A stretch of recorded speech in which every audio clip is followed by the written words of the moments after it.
জুলাই হত্যাচেষ্টার মামলায় আওয়ামী লীগের ৮৪ জন আইনজীবীকে কারাগারে পাঠানোর আদেশ দিয়েছেন ঢাকা মহানগর দায়রা জজ আদালত।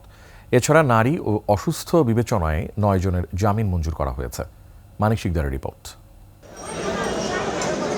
রোববার সকালে ঢাকা মহানগর দায়রা জজ জাকির হোসেন গালিবের আদালতে আত্মসমর্পণ করে জামিনের আবেদন করেন ৯৩ জন আইনজীবী।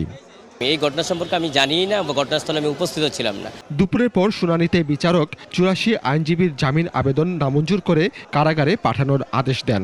বিশেষ বিবেচনায় অসুস্থ ও নারী আইনজীবীদের জামিন মঞ্জুর করেন। আদালত উভয় পক্ষের বক্তব্যের পর যারা মহিলা আইনজীবী ছিল, মহিলা অ্যাকিউজড ছিল, আসামি ছিল, তাদেরকে জামিন মঞ্জুর করেন।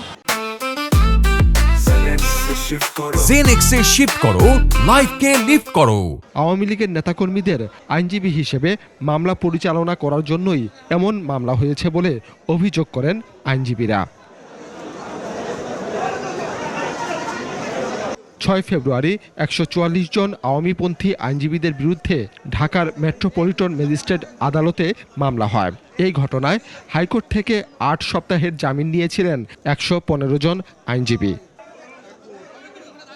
মানিক শিকদার, ২১ টেলিভিশন, ঢাকা।